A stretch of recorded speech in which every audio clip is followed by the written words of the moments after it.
இந்த வீடியோ பார்த்தீங்கன்னா Saturday morning எடுத்தது தான். சாட்டர்டே நான் எந்திரிக்கிறதுக்கு முன்னாடியே என் பையன் வந்து ஆம்மா குட் மார்னிங் அப்படின்னு சொல்லிட்டு அட்டண்டன்ஸ் போட்டான். அவனுக்கு ஒரு காலை வணக்கத்தை பாஸ் பண்ணிட்டு நான் போயிட்டு இன்றைக்கி செஞ்சது கொள்ளு தான். கொள்ளு ரசமும் கொள்ளு கஞ்சியும் தான் செஞ்சுருந்தேன். சூப்பராக இருக்கும் கொள்ளு ரசம். இது பார்த்தீங்கன்னா எங்கள் ஊர் சைடில், அதாவது என் ஹஸ்பண்ட் ஊர் சைடில் வந்துட்டு உழுவல் அப்படின்னு சொல்லுவாங்க. உழுவல் ரசம், உழுவல் கஞ்சி.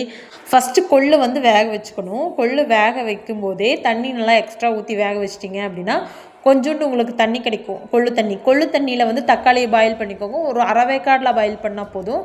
அதை பாயில் பண்ணி வச்சுட்டு கொள்ளு வேக வச்சிங்க பார்த்தீங்களா, அது கூட சீரகம், பூண்டு, மிளகு, மல்லி இதெல்லாம் சேர்த்து அரைச்சிட்டிங்கன்னா அது ஒரு பேஸ்ட்டு மாதிரி வரும். இது கூட புளியும் கரைச்சி வச்சுக்கணும். இது எல்லாத்தையுமே சேர்த்து ரசம் மாதிரி பண்ணணும். இதுக்கு வந்து எந்த பொடியுமே போடக்கூடாது. வெங்காயம் கூட நான் போட மாட்டாங்க. நான் தான் வெங்காயம் எனக்கு பிடிக்கும்னு நான் போட்டிருக்கேன். இதுக்கு ரசப்பொடி மட்டும் போட்டிங்கன்னா ரொம்ப டேஸ்ட்டாக இருக்கும். எங்கள் மாமியாரும் இதே மெத்தடில் தான் செய்வாங்க. வரமிளகா போட்டு செஞ்சால் இன்னும் டேஸ்ட்டாக இருக்கும்.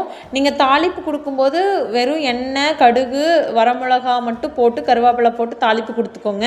கொத்தமல்லி இருந்தால் இன்னுமே நல்லாயிருக்கும். எங்கள் மாமியார் செய்கிறது இதை விட நல்லாயிருக்கும். இன்றைக்கி நான் செஞ்சது நல்லா தான் இருந்துச்சு. நீங்கள் இதே மாதிரி மெத்தடில் செய்யுங்க, நல்லாயிருக்கும். என்ன கொத்தமல்லி மிஸ் பண்ணிட்டேன். அந்த கொத்தமல்லி தான் கொஞ்சம் நல்லா தூக்கி விடும். எனக்கு கிடைக்கல, அதனால் நான் விட்டுட்டேன்.